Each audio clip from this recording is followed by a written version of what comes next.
Assalamualaikum warahmatullahi wabarakatuh. Selamat pagi semuanya. Kami pertama-tama mengucapkan terima kasih yang banyak kepada Bu Novi untuk kesempatan yang diberikan kepada kelompok 4 untuk bisa mengerjakan project based learning, yaitu menganalisis laporan keuangan dari PT Alvaria. Di dalam kelompok kami terdiri oleh 4 anggota. Yang pertama, saya sendiri Febeli Diasari. Yang kedua ada Rani Intan. Ketiga ada Saka. Keempat ada Fatir. Oke, gimana sih latar belakang kami itu memilih PT Alvaria ini sendiri? Karena kemampuan mengelola keuangan yang efektif itu sangat penting bagi keberhasilan perusahaan di tengah persaingan bisnis yang ketat nih. Karena kan pesaing dari eh, Alfamart sendiri itu kan banyak ya, seperti yang kita tahu Bu, ada Indomaret, Alfamidi, dan sebagainya. Nah, PT Sumber Alvaria Trijaya Tbk ini merupakan salah satu jaringan minimarket yang terbesar di Indonesia. Rutin menerbitkan laporan keuangan yang pastinya mencerminkan kondisi dan kinerja dari bisnisnya. Melalui analisis laporan keuangan ini, termasuk analisis yang udah kita pelajari seperti tren, rasio keuangan, laba kotor, itu tuh bisa memperoleh gambaran yang lebih jelas tentang stabilnya efisiensi operasional perusahaannya sendiri. Laporan ini juga disusun untuk mengkaji setiap kinerja dari keuangan Alfamart secara komprehensif, sehingga bahan evaluasi dan pengambilan keputusan nantinya untuk manajemen baik operasional maupun administrasi itu tuh bisa memangku semua kepentingan lainnya. Sedikit informasi dari perusahaan ini, PT Alvaria ini sering dikenal dengan nama Alfamart ya, seperti yang kita tahu.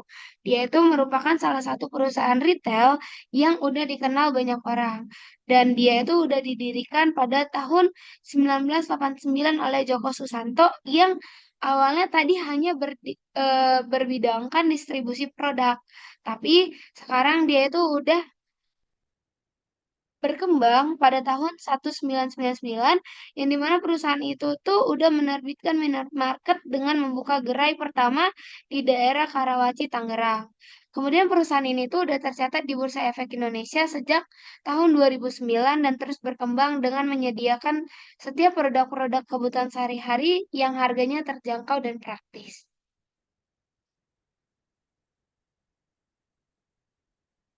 Slide selanjutnya akan dijelaskan oleh teman saya.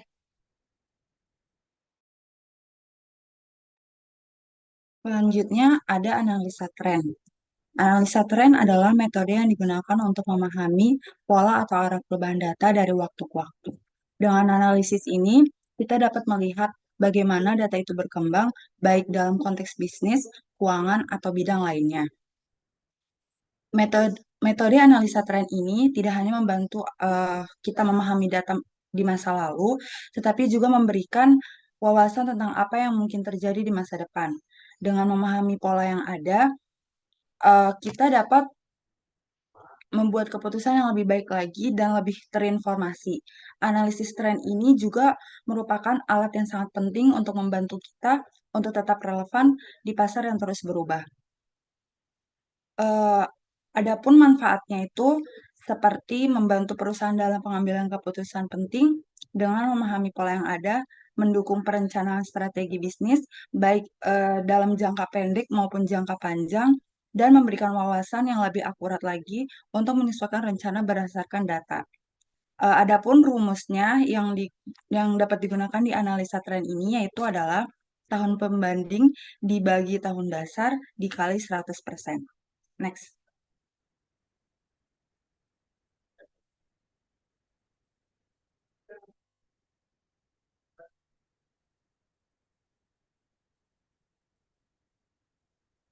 Nah, yang pertama yang bisa kita lihat ada data laporan posisi keuangan. Eh, di sini ada akun jumlah aset, jumlah liabilitas jangka pendek, dan jumlah ekuitas. Di tahun 2021 ini yang sebagai tahun dasarnya itu jumlah asetnya berjumlah 27.370.210. Di 2022 ada 30.746.266.000. Di 2023 34.246.183.000. Di 2024, 38.798.382.000.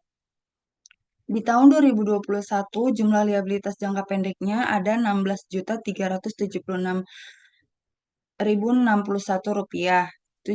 Yang 2022 ada 17.389.232 rupiah. Yang 2023 17.262.927 rupiah. Yang 2024 19.468.528 rupiah.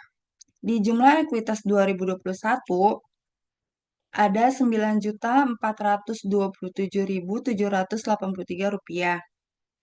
Yang di 2022 11.470.692 rupiah. 2023 15.705.200 rupiah. Di 2024 17.695.943 rupiah. Next. Nah, dari jumlah aset tadi, di tahun 2022, kita bisa hitung itu jadi 30 juta, yang sebagai tahun pembandingnya 30.746.000 rupiah dibagi tahun dasarnya 2021, yaitu 27.370.210 rupiah, bisa dikali 100%, yang hasilnya 112,33%. Sama dengan 2023-2024 hitungannya, yang hasilnya 128,59%, dan 2024-nya 141,75%. Interpretasi yang bisa kita dapat, jumlah aset perusahaan PT Sumber Alvaria Trijaya atau Alfamart ini terus meningkat dari tahun ke tahun. Ini mencapai 30.746.266 rupiah atau 112,33% pada tahun 2022. Naik menjadi 34.246.183 rupiah atau 128,59 pada tahun 2023. Dan mencapai 38.798.382 rupiah atau 141,75% pada tahun 2024. Ini berbeda dengan awal tahun 2021, yaitu sebesar 27.370.210 rupiah. Peningkatan ini menunjukkan kapasitas dan kekuatan aset perusahaan yang terus meningkat. Di jumlah liabilitas jangka pendeknya, bisa kita lihat di analisis tren tahun 2022 sebagai tahun pembandingnya 17.389.232 rupiah dibagi tahun dasarnya itu 16.376.61 rupiah. Bisa dikali 100% dan dapat hasilnya 106,19%. Di tahun 2023 hasilnya 105,42%, di 2024 118,88%. Interpretasi yang bisa kita dapat, jumlah liabilitas jangka pendek perusahaan berubah dari 2022 hingga 2024. Itu meningkat menjadi 17.389.232 rupiah atau 106,19% pada tahun 2022. Turun sedikit menjadi 17.262.927 rupiah atau 105,42% pada tahun 2023. Dan naik pesat lagi pada tahun 2024 menjadi 19.468.528 rupiah atau 118,88%. Ini bisa dibandingkan dengan tahun dasar 2021 yang sebesar 16.375.061 rupiah. Perubahan ini menunjukkan bagaimana kewajiban jangka pendek perusahaan berubah dari waktu ke waktu.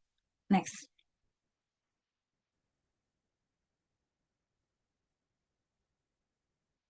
Yang ketiga, dari laporan posisi keuangan ada jumlah ekuitas. Di tahun 2022 sebagai tahun pembandingnya 11.470.692 rupiah dibagi tahun dasarnya 9.223.300 rupiah. Dikali 100% yang hasilnya 112,33%. Di sama juga di tahun 2023 dan 2024 hasilnya ada 128,59% dan 141,75%. Interpretasi yang bisa kita dapat, jumlah ekuitas perusahaan PT Sumber Alvaria Trijaya atau Alfamart ini meningkat secara signifikan dari 11.470.692 rupiah atau 112,33 pada tahun 2022 menjadi 15.705.200 rupiah atau 128,59% pada tahun 2023 dan mencapai 17.695.943 rupiah atau 141,75% pada tahun 2024. Peningkatan ini menunjukkan peningkatan kinerja keuangan dan struktur permodalan dari waktu ke waktu. Next. Selanjutnya ada data laporan laba ruginya. Akunnya itu ada penjualan dan pendapatan usaha, beban pajak final, dan jumlah laba rugi komprehensif. Di tahun 2021 sebagai tahun dasarnya berjumlah 84.904.301 rupiah. Di 2022 96.904.301 rupiah. 2023 106.944.683 rupiah. Di 2024-nya ada 118.227.31 rupiah. Di beban pajak finalnya di tahun dasarnya ada 45.614, yang 2022 50.434, 2023 50.174, di 2024 ada 53.878.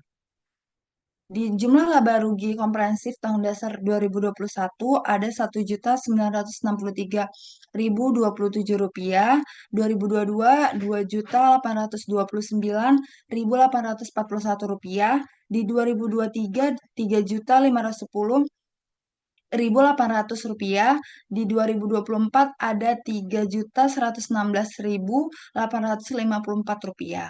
Next.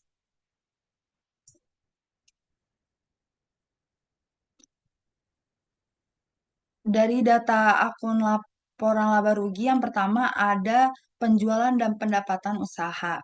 Di tahun 2022 kita bisa lihat tahun pembandingnya 96.904.301 rupiah dibagi tahun dasarnya yaitu 84.904.301 rupiah dikali 100% hasilnya 114,13%.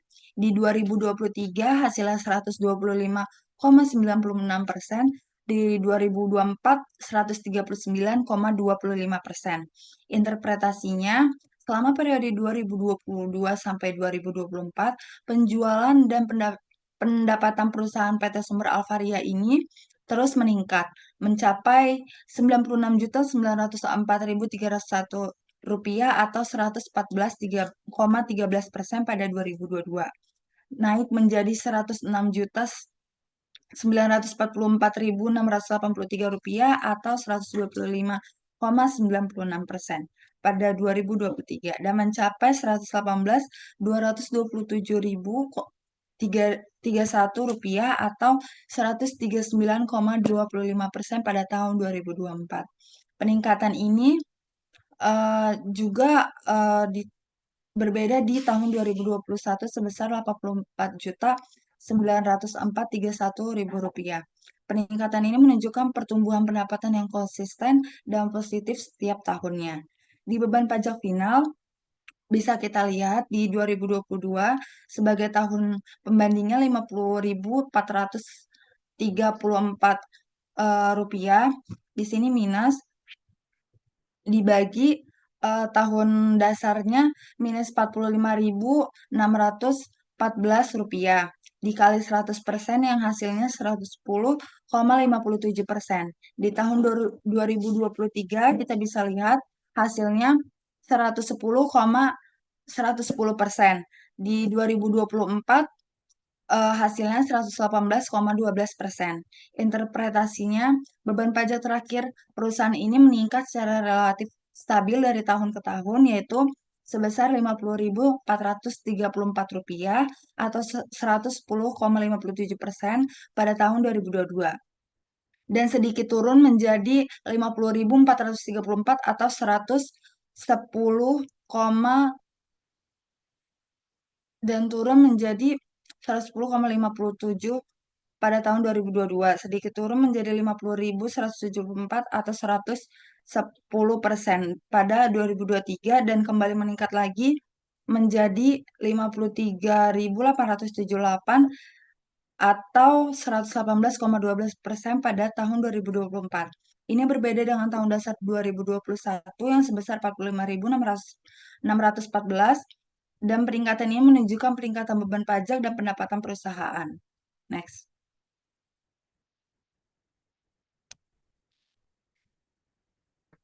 Dan yang terakhir ada jumlah laba rugi komprehensif. Di tahun 2022, eh, tahun pembandingnya Rp2.829.841 dibagi tahun dasar Rp1.963.27 dikali 100%, hasilnya 144,16%. Di tahun 2023, hasilnya 178,85%.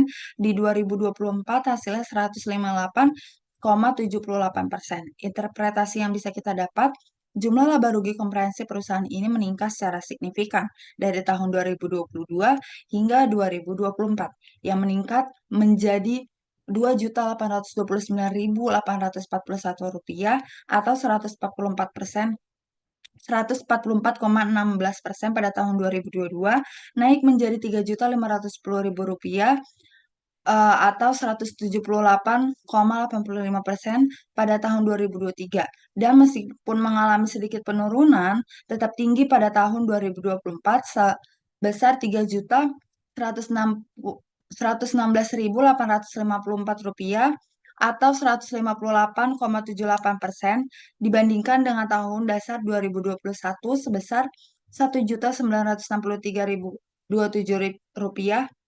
Perkembangan ini juga menunjukkan kinerja keuangan yang baik dan profitabilitas yang konsisten. Selanjutnya akan dilanjutkan oleh rekan saya. Terima kasih Rani sudah menjelaskan sebelumnya. Saya akan melanjutkan penjelasan mengenai analisis rasio keuangan. Next.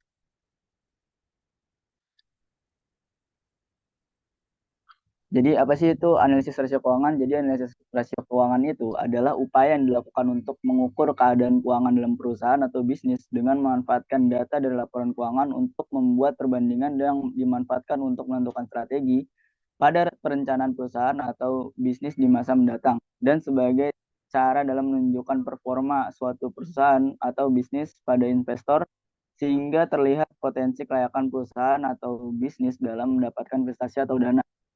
Lalu ada 4 rasio keuangan yang umum digunakan dalam analisis rasio keuangan, yaitu yang pertama ada rasio likuiditas, yang kedua ada rasio profitabilitas, yang ketiga ada rasio solvabilitas, dan yang keempat itu ada rasio aktivitas.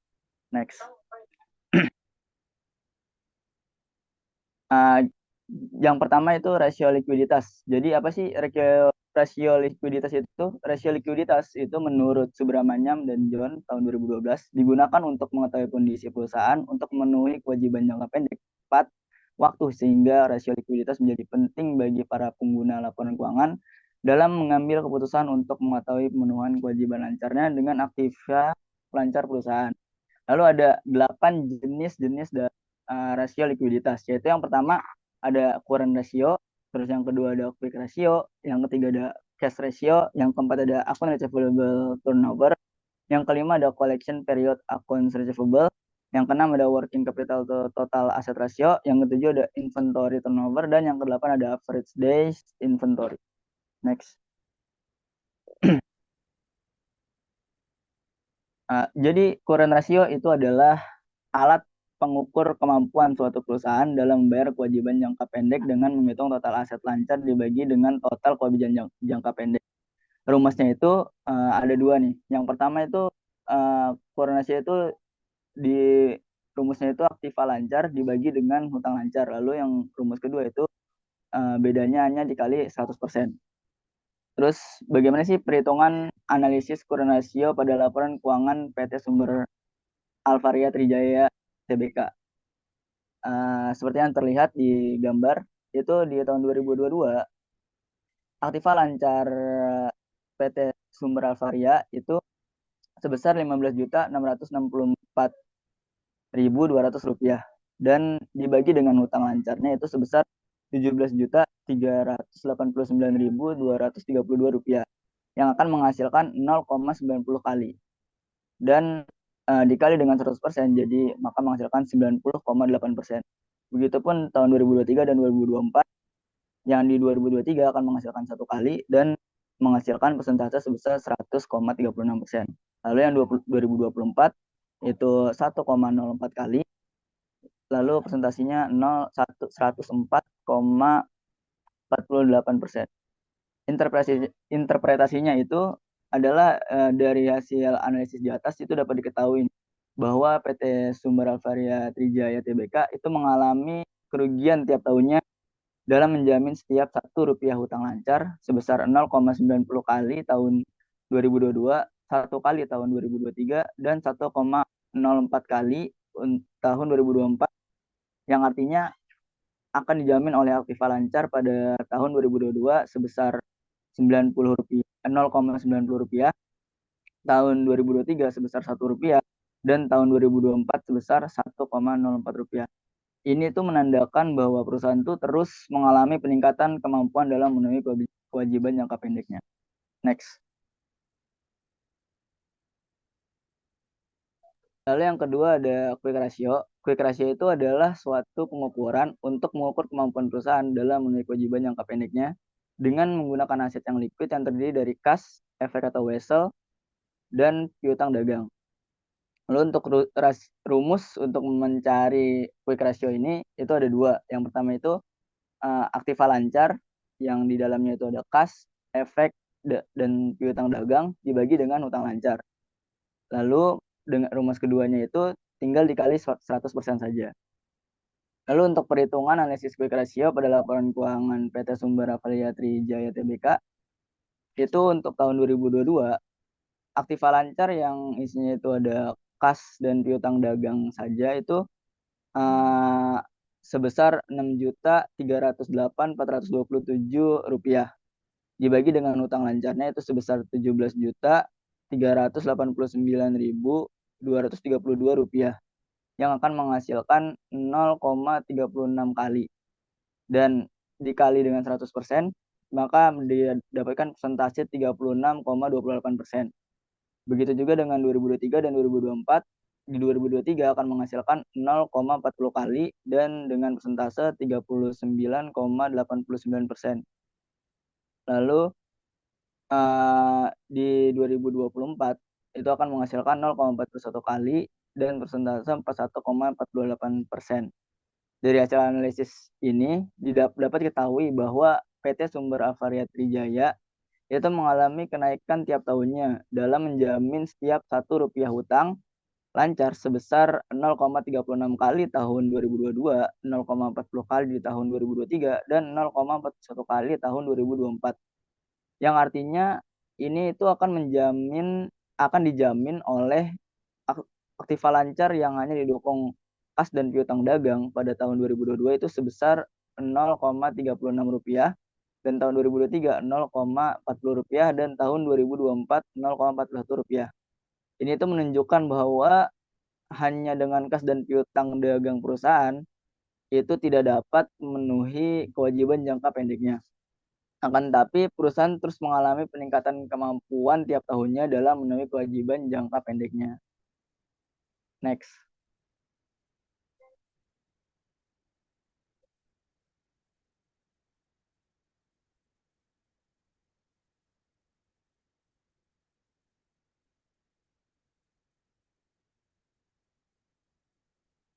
Guys, yang ketiga itu ada cash ratio.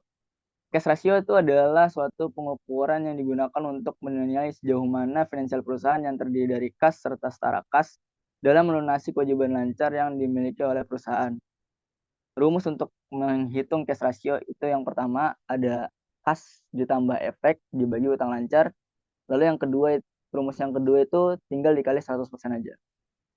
Untuk perhitungan analisis kas rasio pada laporan keuangan PT Sumber Alvaria Trijaya Tbk, itu di tahun 2022, kas yang terdapat di perusahaan itu sebesar Rp3.818.601 dibagi dengan utang lancarnya itu Rp17.389.232 yang akan menghasilkan 0,22 kali dengan persentase sebesar 21,96%.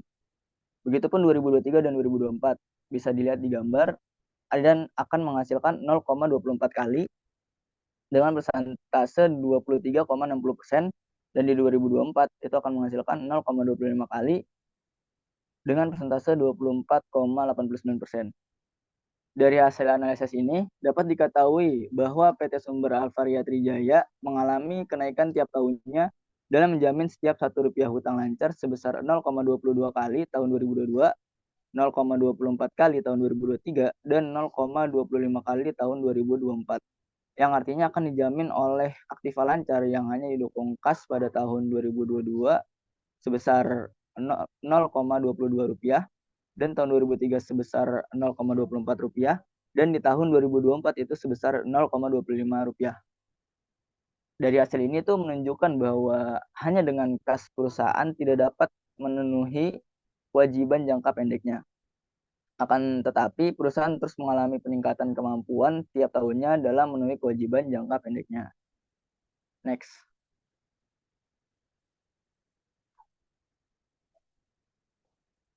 Lalu yang keempat itu ada akun receivable turnover. Akun receivable turnover itu atau biasa disebut dengan rasio perputaran piutang itu adalah rasio yang digunakan untuk mengukur kecepatan penagihan piutang dalam satu periode hingga tingkat efisiensi dari modal perusahaan dalam dapat tergambarkan. Rumus dari akun receivable turnover ini itu ada penjualan kredit dibagi dengan rata-rata piutang. Lalu perhitungan analisis akun receivable turnover pada laporan keuangan PT Sumber Alvaria Trijaya itu seperti yang terlihat pada gambar. Pada tahun 2022, penjualan kredit PT Sumber Alvaria Trijaya itu sebesar Rp96.924.686 dibagi dengan rata-rata piutangnya itu sebesar Rp2.258.243 yang akan menghasilkan 42,92 kali. Begitupun di 2003 dan 2004 dapat dilihat dan akan menghasilkan di 2023 akan menghasilkan 40,34 kali dan di 2024 akan menghasilkan 39,13 kali. Dari hasil analisis ini dapat disimpulkan bahwa perputaran piutang PT Sumber Alvaria Trijaya terus mengalami penurunan dari 42,92 kali pada tahun 2022 menjadi 40,34 kali pada tahun 2023 dan menjadi 39,13 kali pada tahun 2024. Ini menunjukkan bahwa perusahaan itu kurang efektif nih dalam menagih piutang, sehingga modal yang ditanam dalam piutang makin lama untuk kembali. Next.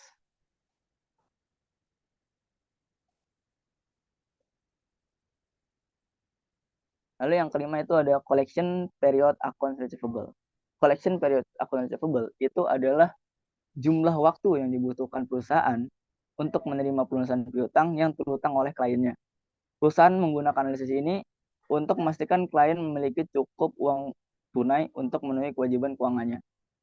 Rumus untuk collection period accounts receivable atau rata-rata periode pengumpulan piutang itu adalah piutang rata-rata dikali dengan 360 dibagi dengan penjualan kredit.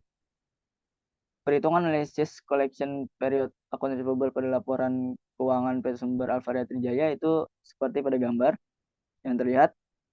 Pada tahun 2022 piutang rata-rata piutang rata-rata PT Sumber Alvaria itu sebesar Rp2.258.243 dikali dengan jumlah hari dalam setahun itu 360 hari dibagi dengan penjualan kreditnya itu sebesar Rp96.924.686 yang akan menghasilkan kita bulatkan di sini 8 hari.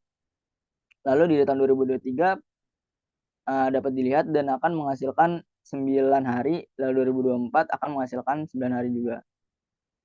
Dari hasil analisis ini, itu dapat disimpulkan bahwa semakin kecil perputaran piutang PT Sumber Avaria Trijaya Tbk pada tahun 2022 sampai 2024, artinya semakin lama juga jumlah hari yang digunakan dalam penagihan.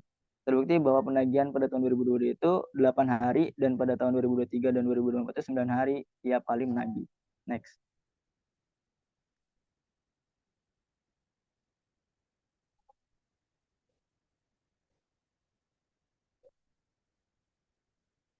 Lalu yang keenam ada working capital to total asset ratio.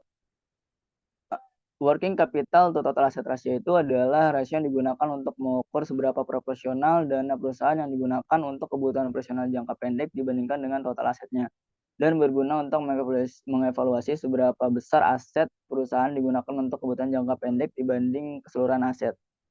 Rumus untuk menghitung working capital to total asset ratio itu adalah aktiva lancar dikurang dengan utang lancar dibagi dengan jumlah aktiva. Lalu perhitungan analisis working capital to total asset ratio pada laporan keuangan PT Sumber Avaria Trijaya itu sebagai berikut. Yang terlihat pada gambar di tahun 2022, aktiva lancar PT Sumber Avaria Trijaya itu sebesar Rp15.664.200 dikurang dengan utang lancarnya sebesar Rp17.389.232 dan dibagi dengan jumlah aktivanya itu Rp30.746.266 yang akan menghasilkan minus 0,06 kali dan dengan persentase minus 5,61 kali minus 5,61%. Lalu di tahun 2023 seperti yang terlihat pada gambar itu akan menghasilkan 0,002 kali dan persentase 0,18%. Lalu di tahun 2024 akan menghasilkan 0,02 kali dengan persentase 2,25%. Dari hasil analisis ini dapat disimpulkan bahwa PT Sumber Avaria Trijaya menunjukkan tren perbaikan dari tahun 2022 hingga 2024. Meskipun masih pada tingkat yang relatif rendah, pada tahun 2022 rasio sebesar minus 5,61%, itu mencerminkan kondisi likuiditas yang buruk di mana kewajiban lancar melebihi aset lancar dan menandakan risiko kesulitan keuangan jangka pendek. Di tahun 2023, rasio itu meningkat menjadi 0,8%. Itu menunjukkan posisi yang hampir seimbang namun masih sangat rawan. Lalu pada tahun 2024, rasionya mencapai 2,25%. Ya, ini menandakan adanya surplus modal kerja yang kecil dan kondisi likuiditas yang mulai stabil. Secara keseluruhan, meskipun perusahaan menunjukkan perbaikan lebih lanjut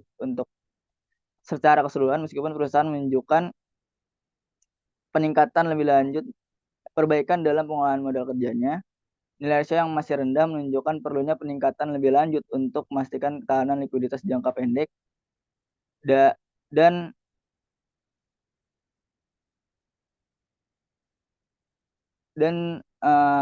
tingkat efektivitasnya itu belum.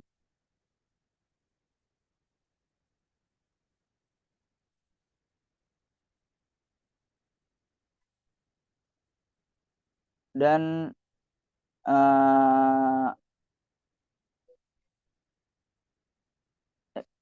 udah ya? Itu kok double sih? Next.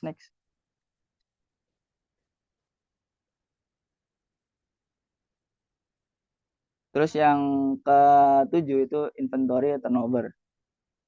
Inventory turnover adalah rasio yang mengukur seberapa cepat perusahaan menjual dan mengganti persediaannya dalam periode tertentu atau umumnya itu setahun untuk menunjukkan efisiensi pengolahan persediaan dan bantu perusahaan menyeimbangkan antara cukup stok untuk memenuhi permintaan dan menghindari kelebihan persediaan yang berbiaya tinggi.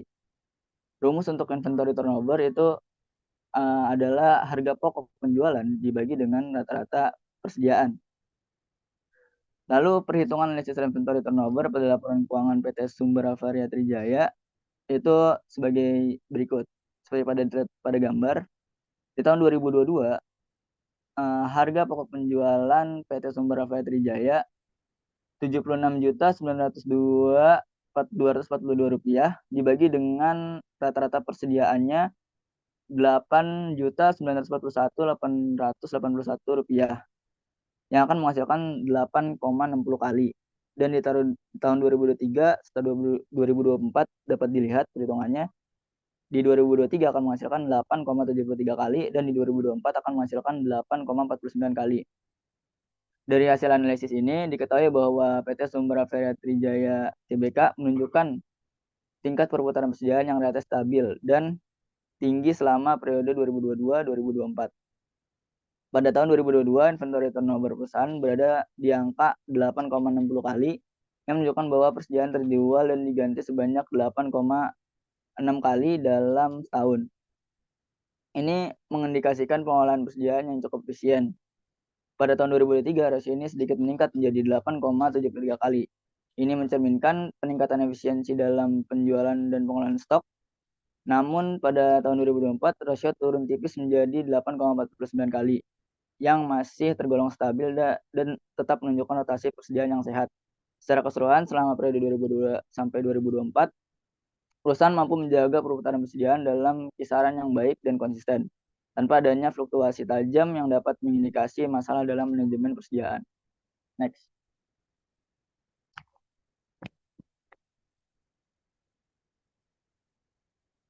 Lalu yang terakhir itu ada average days inventory. Average days inventory itu adalah alat yang digunakan untuk menilai seberapa cepat persediaan bergerak dan menjadi penjualan, hingga menunjukkan efektivitas perusahaan dalam mengelola persediaan, membantu bisnis menghindari overstock maupun kekurangan stok, serta memperbaiki arus kas dari operasi. Rumus untuk average days inventory itu adalah persediaan rata-rata dikali dengan 360 hari dibagi dengan harga pokok penjualan. Lalu perhitungan analisis average days inventory pada laporan keuangan PT Sumber Rafa Trijaya itu sebagai berikut. Pada tahun 2022, persediaan rata-rata perusahaan PT Sumber Alvaria itu sebesar Rp8.941.881 dikali dengan 360 hari dibagi dengan harga pokok penjualannya yaitu Rp76.902.242 itu akan menghasilkan hasil 42 hari. Dan di 2023 dapat dilihat perhitungannya dan akan menghasilkan 41 hari dan di 2024 akan menghasilkan 42 hari. Dari hasil analisis ini itu dapat diketahui bahwa PT Sumber Alvaria Trijaya itu menunjukkan tingkat kestabilan yang baik selama periode 2022 hingga 2024. Pada tahun 2022, barang dagang rata-rata berada di gudang selama 42 hari sebelum terjual. Kemudian sedikit membaik pada tahun 2023 menjadi 41 hari, mengindikasikan efisiensi yang meningkat dalam pengelolaan stok. Namun pada 2024, angka ini kembali naik menjadi 42 hari, yang meskipun masih dalam kisaran normal, menunjukkan adanya sedikit perlambatan dan perputaran persediaan. Secara keseluruhan, perusahaan mampu menjaga efisiensi pengelolaan persediaan dalam kisaran 41-42 hari. Tapi tetap perlu memantau agar tidak terjadi tren kenaikan berkelanjutan yang dapat berdampak pada likuiditas dan biaya penyimpanan. Next.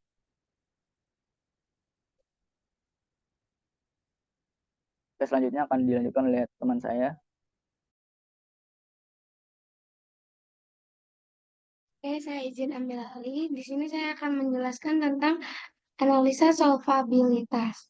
Nah, analisa solvabilitas ini adalah kemampuan di mana kita menilai suatu perusahaan untuk kewajiban jangka panjangnya, baik yang udah jatuh tempo maupun yang akan datang.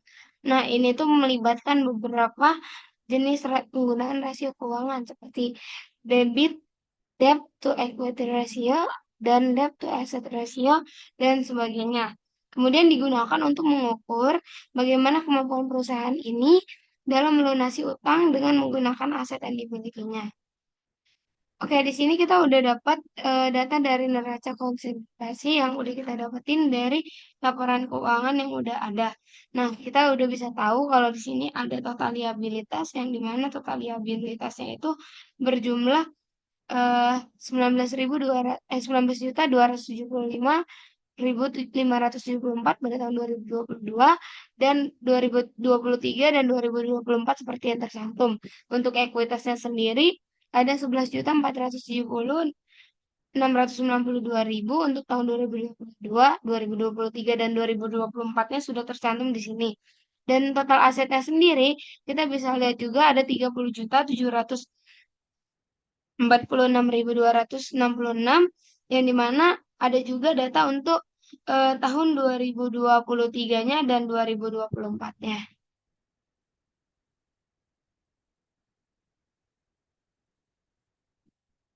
Nah, pertama kita menghitung DER. DER itu adalah kepanjangan dari Debt to Equity Ratio, di mana DER ini tuh memiliki rumus yaitu dari total liabilitas kita bagi dengan total ekuitas. Nah, di sini teman-teman, kalau yang masih belum paham tentang DER sendiri, DER itu tuh biasanya kita gunakan untuk ngebandingin bagaimana total utang yang dimiliki oleh perusahaan dengan total ekuitas dari pemegang sahamnya tersebut. Di 2022 kita tahu ada totalnya 19.275.574, kita bagi 11.470.692, yang dimana nanti kita kali 100% untuk menghasilkan persen, yaitu 1,68. Kemudian di tahun 2023 ada 18.540.983 dibagi 15.705.200, yang dimana nanti hasilnya kita mendapatkan 1,18%, itu dihasilkan udah dikali dengan 100%.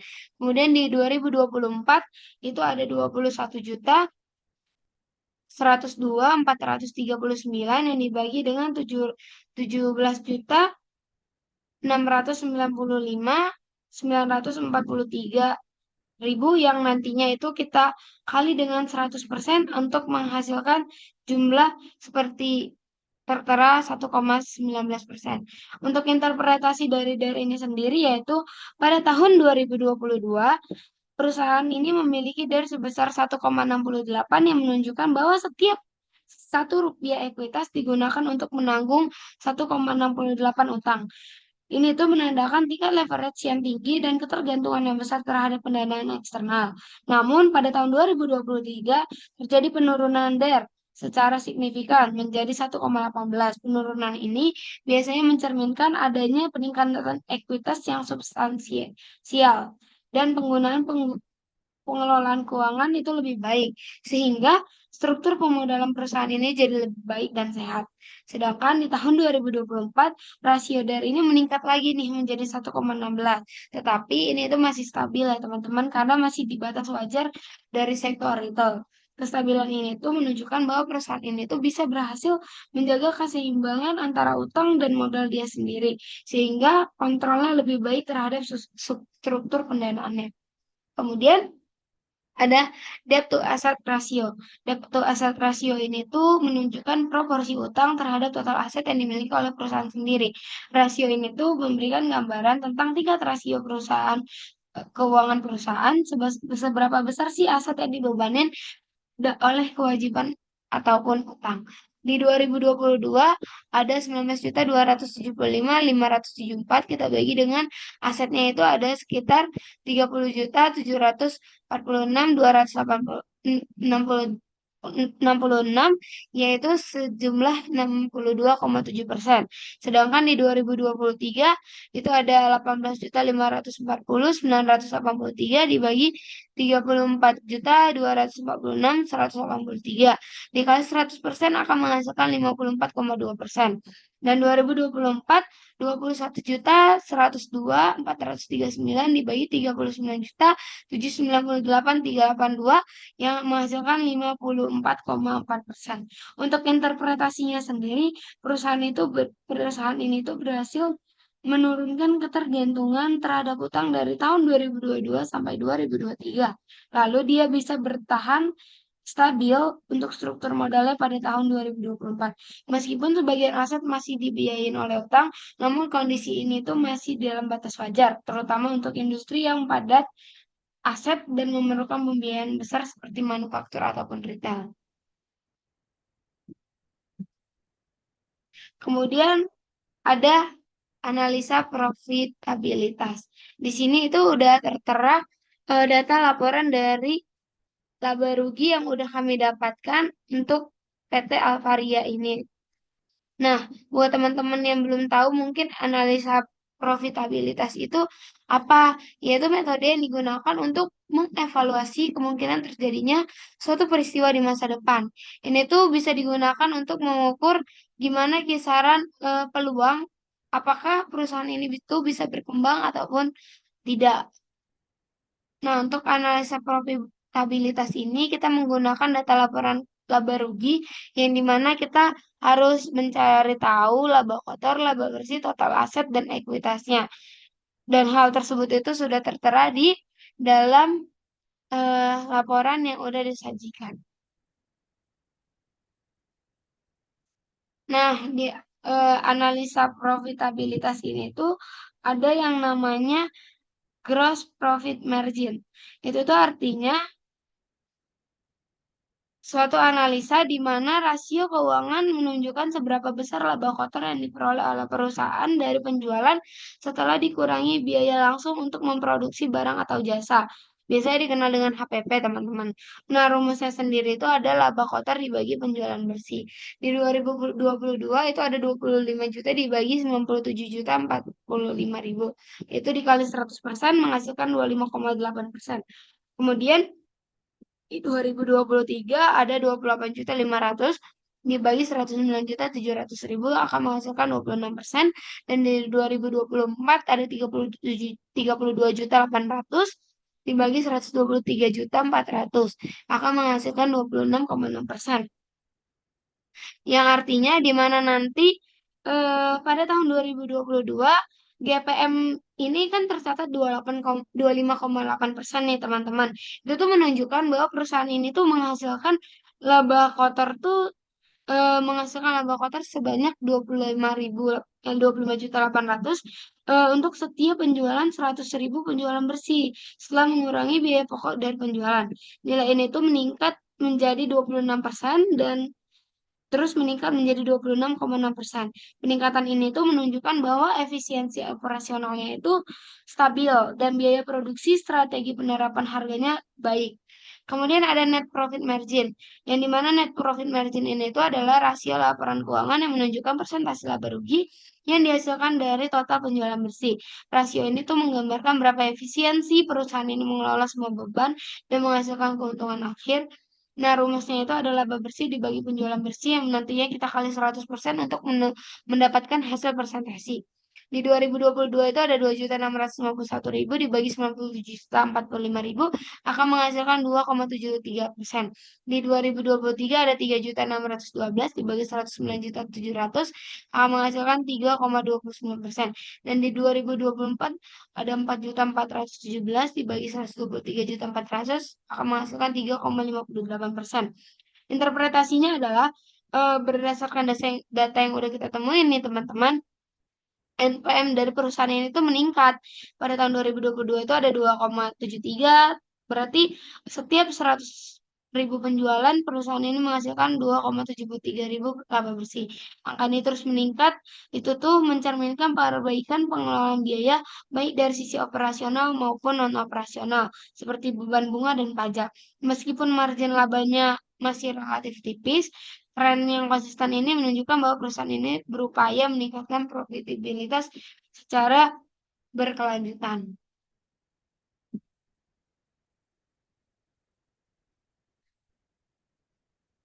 Oke, di sini ada return on equity. Return on equity ini tuh adalah rasio keuangan yang mengukur kemampuan perusahaan dalam menghasilkan laba bersih dari total aset yang dimiliki. Nah, return on equity ini tuh biasanya menunjukkan seberapa efektif manajemen dalam menggunakan dana pemilik untuk menghasilkan keuangan. Rumusnya ada laba bersih dibagi ekuitas. Nah, di sini tuh udah ada laba bersihnya dari 2022, 2023, dan 2024. Yang kita bagi nanti akan kita bagikan dengan ekuitas sendiri, kemudian kita kali 100%. Nanti menghasilkan 23,1%, 23%, dan 25%. Nah, secara umum, meskipun mereka mengalami penurunan kayak dari 2022 ke 2023, tetapi dia meningkat lagi nih 2024. Artinya setiap 100.000 ekuitas yang dimiliki pemegang saham mampu menghasilkan laba bersih 25.000 di 2024, meningkatkan 23,10 2 tahun sebelumnya, dan peningkatan ROI ini tuh mencerminkan perbaikan kinerja perusahaan dalam mengelola modal sendiri secara efisien, sehingga memberikan tingkat pengembalian yang lebih tinggi bagi pemegang saham. Kemudian ada return on asset, yaitu adalah rasio keuangan yang dimana kemampuan harus mampu mengembalikan hasil aset yang dimiliki dari laba bersih. ROI ini biasa menunjukkan seberapa efisien perusahaan menggunakan asetnya untuk memperoleh keuntungan. Rumusnya adalah laba bersih dibagi total aset, di mana di 2022 itu ada laba bersihnya, di 2023 juga, dan 2024 kemudian. Nah, di sini tuh kita udah ada total aset dari laba rugi yang udah kita temuin tadi, teman-teman. Itu kita kali 100% akan menghasilkan 28,6%, 10,5%, dan 11,4%. Yang dimana artinya ROI ini positif nih teman-teman, karena dia meningkat terus kan. Nah, di 2022 itu ada 8,6, meningkat jadi 10,5, meningkat jadi 11,4. Itu tuh mengartikan perusahaan ini tuh efisien memanfaatkan asetnya untuk menghasilkan laba. Dengan kata lain, setiap 100.000 aset yang dimiliki, perusahaan itu mampu menghasilkan laba sebesar 11,40 pada tahun 2024 dan lebih tinggi dibandingkan 8,60 pada 2022. Dan kemudian ada return per sharing. Return per share itu adalah rasio keuangan yang digunakan untuk menjumlahkan laba bersih yang diatribusikan kepada setiap lembar saham yang beredar. OPS ini tuh merupakan indikator utama untuk menilai profitabilitas perusahaan dari sudut pandang pemegang saham. Rumusnya itu adalah laba bersih dibagi jumlah saham yang beredar. Tapi jika ada saham preferen, maka dia menggunakan rumus laba bersih dikurang dividen saham preferen yang dibagi jumlah saham biasa yang beredar. Nah, di sini itu juga udah tertera laba bersih dan jumlah saham yang beredarnya. Kita kali 100% untuk menghasilkan 63,9, 87, dan 106,4. Di mana artinya data tersebut itu menunjukkan tren peningkatan yang signifikan. PS tersebut tumbuh dari 6,3,9, 87, sehingga sampai 106,4. Ini tuh meningkatkan bahwa perusahaan ini tuh memiliki eh, peningkatan laba yang menambah terus jumlah saham beredar, sehingga nilai ekonomis setiap saham turut meningkat. Itu membuat daya tarik investor semakin positif.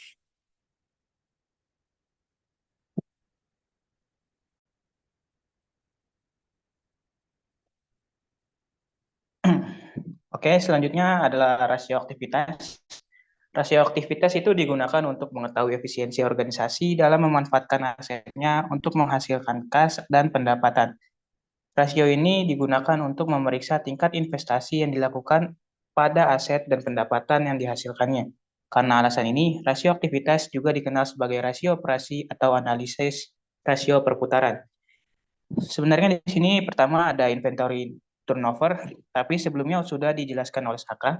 Maka mari kita lanjutkan langsung ke fixed asset turnover. Rasio yang digunakan untuk mengukur seberapa efisien perusahaan dalam menggunakan aset tetapnya untuk menghasilkan pendapatan. Yang mana rumusnya adalah penjualan dibagi dengan aset tetap. Nah, di sini adalah hasil perhitungan analisisnya. Pada tahun 2022, tertera bahwa Rp969.924.686 dibagi Rp7.204.035 akan menghasilkan 13,45 kali. Begitu pula di 2023 menghasilkan 13,28 kali dan di 2024 menghasilkan 13,13 kali. Yang mana perhitungan rasio fixed asset turnover PT Sumber Alvaria Trijaya Tbk ini selama tahun 2022 hingga 2024 menunjukkan penurunan tipis dari 13,45 di tahun 2022 menjadi 13,28 di 2023 dan 13,13 di 2024. Meskipun penjualan perusahaan terus meningkat, efisiensi penggunaan aset tetap dalam menghasilkan penjualan sedikit menurun. Hal ini kemungkinan disebabkan oleh adanya penambahan aset tetap seperti ekspansi toko atau fasilitas operasional yang belum sepenuhnya berdampak pada peningkatan penjualan secara langsung. Namun, dengan nilai rasio yang masih di atas 13 kali, perusahaan tetap tergolong sangat efisien dalam memanfaatkan aset tetapnya untuk mendukung aktivitas bisnis. Dan penurunan ini masih dalam batas wajar serta tidak menunjukkan masalah serius. Selanjutnya adalah total aset turnover, yang mana rasio ini digunakan untuk mengukur berapa jumlah penjualan yang bisa dihasilkan dari setiap rupiah dalam penjualan dibagi dengan total aset. Perhitungannya sebagai berikut. Di 2022, 96 juta 9.640 rupiah, 30 juta 766.260 rupiah, 1,15 kali. Begitu pula di 2022, 12 kali, di 2024 3,05 kali. Dari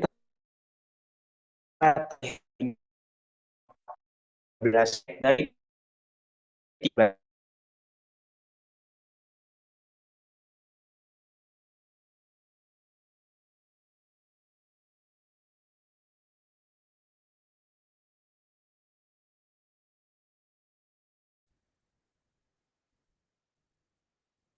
Sorry tadi disconnect. Diulang aja ya. Berarti total aset turnover adalah rasio yang digunakan untuk mengukur berapa jumlah penjualan yang bisa dihasilkan dari setiap rupiah yang tertanam dalam total aset perusahaan. Dengan rumus penjualan dibagi dengan total aset.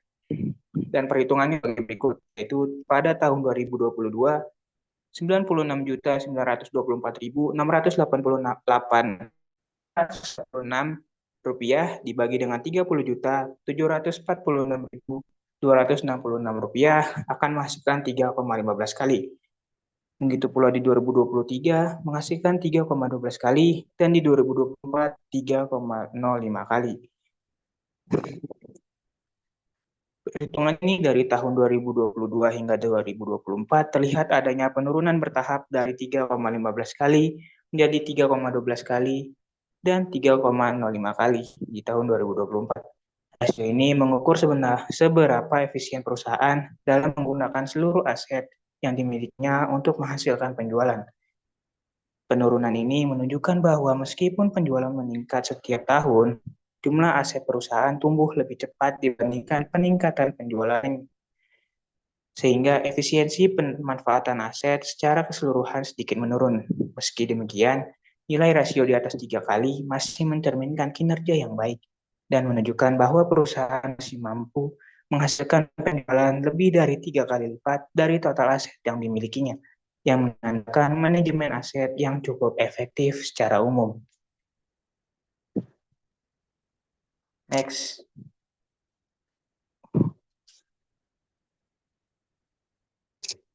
Selanjutnya ada analisis perubahan laba kotor.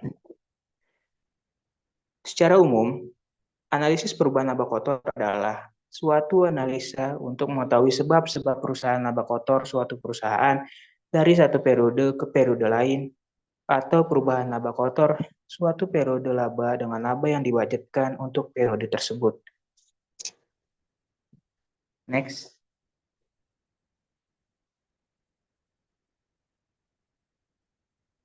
Nah, di sini ada rumus persentase perubahan laba kotor, yang dimana terdapat rumus laba kotor tahun ini dikurang dengan laba kotor tahun lalu dibagi dengan laba kotor tahun lalu, dan dikalikan dengan 100%. Seperti pada perhitungan di bawah, di tahun 2022, laba kotor tahun 2022 adalah 20 juta 22.444 rupiah dan dibagi dengan laba kotor 2021 sebesar 17.574.627. Lalu dibagi dengan laba kotor tahun 2021 sebesar 17.574.627 rupiah. Dan dikalikan 100%, maka menghasilkan 13,93 kali atau 93%.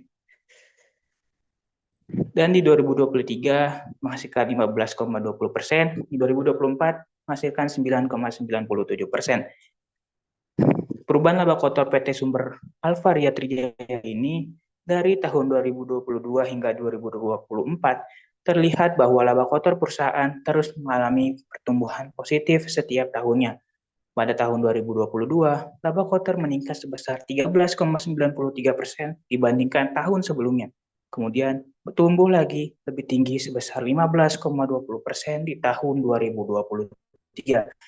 Namun, pada tahun 2024, persentase pertumbuhan menjadi 9,97%. Meskipun terjadi penurunan laju pertumbuhan di tahun terakhir, perusahaan tetap mampu mencatatkan peningkatan laba kotor secara konsisten. Ini menunjukkan bahwa operasional perusahaan masih berada pada jalur pertumbuhan yang sehat, walaupun menghadapi tantangan dalam menjaga efisiensi atau margin di tengah peningkatan skala usaha. Ya, next. And next. Oke, terima kasih Fatir, izin ambil alih. Jadi sedikit kesimpulan dari presentasi kelompok kami, itu berdasarkan analisis yang udah kami lakukan terhadap PT Sumber Alvaria Trijaya Terbuka ini, selama periode 2012 sampai 2024, dapat disimpulkan bahwa perusahaan ini mengalami peningkatan kinerja keuangan yang cukup signifikan, terutama pada tahun 2024. Hal ini tuh tercermin dari pertumbuhan pendapatan usaha dan laba bersih yang melonjak drastis, serta membaiknya berbagai indikator keuangan seperti likuiditas, solvabilitas, aktivitas, dan profitabilitas. Rasio ini menunjukkan bahwa kemampuan perusahaan mampu memenuhi kewajiban jangka pendek yang telah meningkat secara nyata. Selain itu, efisiensi operasional yang semakin baik tercermin dari peningkatan perputaran piutang dan persediaan serta penurunan rata-rata hari penagihan.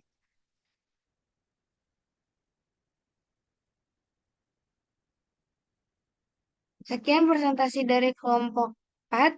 Mungkin jika ada kurangnya, kami mohon maaf sebesar-besarnya. Wassalamualaikum warahmatullahi wabarakatuh.